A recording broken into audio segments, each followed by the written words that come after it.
મહત્વપૂર્ણ સમાચારથી આખરે ઘડી આવી ગઈ જેની લાંબા સમયથી રાહ જોવાઈ રહી હતી। ગુજરાતની જીવાદોરી ગણાતો એ સરદાર સરોવર ડેમ આખરે સંપૂર્ણપણે ભરાઈ ગયો છે, છલકાયો છે અને પરિણામે દર વખતે જેવી રીતે જ્યારે પણ ડેમ છલકાય એટલે વધામણા કરવામાં આવે છે નર્મદાના નીરના। મુખ્યમંત્રી ભૂપેન્દ્ર પટેલ પહોંચ્યા અને માં નર્મદાના નીરના વધામણા કર્યા છે। નર્મદે સર્વોદયના સૂત્ર લાગ્યા કારણ કે આ એ ડેમ છે, આ એ નદી છે જે ગુજરાતના કચ્છથી માંડી સૌરાષ્ટ્રથી માંડી દક્ષિણ ગુજરાતના વિસ્તારોને સિંચાઈનું પાણી પૂરું પાડે છે, પીવાનું પાણી પૂરું પાડે છે અને પરિણામે આ ઘડીની રાહ જોવાઈ રહી હતી।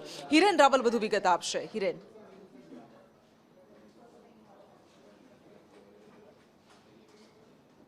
રાજસ્થાનના કેટલાક વિસ્તારો પણ આ નર્મદાના આધારે તેનું વહન થઈ રહ્યું છે અને એ ગુજરાતની આ જીવાદોરી નર્મદા નદી જે છે અને એના ઉપર આવેલો સરદાર સરોવર ડેમ છે તે સંપૂર્ણ ભરાઈ ચૂક્યો છે। એટલે કે એની સર્વોચ્ચ સપાટી છે 138.68 મીટર એ અત્યારે ભરાઈ છે અને એ ભરાયા પછી રૂલ લેવલ મેન્ટેન કરવા માટે એના દરવાજા જે છે તે ખોલવામાં આવ્યા છે। તમને દ્રશ્યો પણ બતાવીશું કે જે 1 નંબરનો ગેટ છે એ પ્રકારે 5 દરવાજા ખોલી અને અત્યારે પાણી નર્મદા નદીની અંદર છોડવામાં આવી રહ્યું છે। મુખ્યમંત્રી ભૂપેન્દ્ર પટેલ થોડા સમય પહેલા જ આ નર્મદાના નીરના વધામણા કરી અને આ દરવાજા એમના હસ્તે ખોલાવી અને અહીંયાથી તેઓએ પ્રસ્થાન કર્યું છે।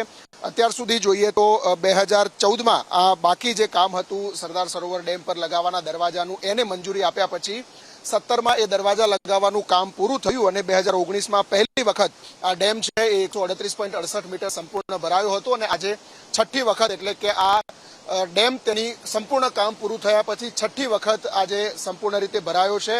ચાલુ સિઝનમાં પહેલી વખત ડેમમાં આ સંપૂર્ણ એટલે કે 138.68 મીટર પાણી ભરાયું છે।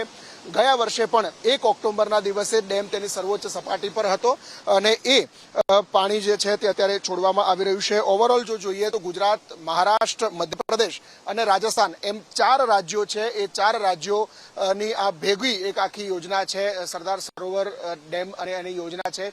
એના ઉપરથી પાણી અને વીજળી આ બંને જે છે એ 4 રાજ્યોમાં સરખે ભાગે જે તે વખતે કરાર થયેલા છે એને વહેંચણી કરવામાં આવે છે। આ દ્રશ્યો છે એનો કેચમેન્ટ વિસ્તાર એટલે કે ડેમનો પાછળનો ભાગ જ્યાં પાણીનો સંગ્રહ થયેલો છે।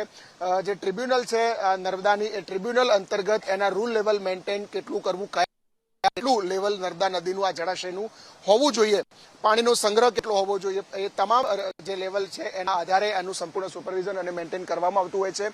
એના જે દરવાજા છે એ દરવાજા પણ સંપૂર્ણ આધુનિક અને ઓટોમેટિક દરવાજા છે। કોઈ પણ પ્રકારના ઇન્ટરનેટ અથવા તો વાઈફાઈથી એનો ઉપયોગ કરવામાં નથી આવતું। સુરક્ષાની દ્રષ્ટિએ પ્રધાનમંત્રી નરેન્દ્ર મોદીએ 2019માં પહેલી વખત આ દરવાજા છે એ લગાવ્યા પછી જ્યારે પાણી અહીંયા સંપૂર્ણ ભરાયું ત્યારે અહીંયાથી એને રાષ્ટ્રાર્પણ આ ડેમને કર્યો હતો।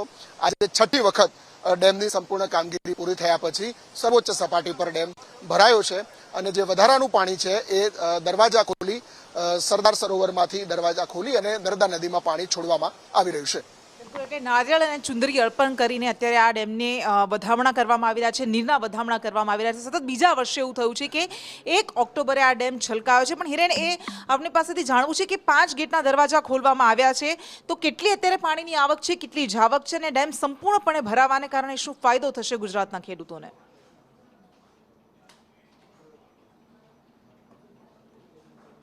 વાત છે આ ડેમ અત્યારે સંપૂર્ણ ભરાયો છે તો એના કારણે આખી આવનારી રવિ સિઝન છે એ રવિ સિઝનમાં સીધો ફાયદો જોવા મળશે। કારણ કે સુજલામ સુફલામની જે કેનાલ છે એ અને એ ઉપરાંત સૌની યોજના આ બંને મારફતે જે પાણી છે એ સૌરાષ્ટ્ર અને ઉત્તર ગુજરાત આ બંને સુધી પહોંચતું હોય છે।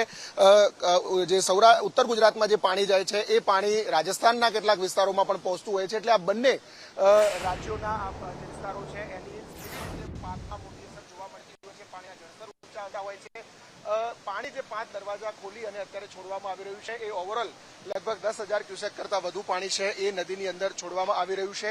આ પાણીની આવક અને જાવક એના આધારે સંપૂર્ણ સિસ્ટમ મેન્ટેન કરવામાં આવતી હોય છે। ઉપરવાસમાંથી એટલે કે મધ્યપ્રદેશમાં અને નર્મદા નદીના કેચમેન્ટ વિસ્તારમાં જે વરસાદ અને પાણીની આવક હોય છે ઓમકારેશ્વર સહિતના જે ઉપરવાસના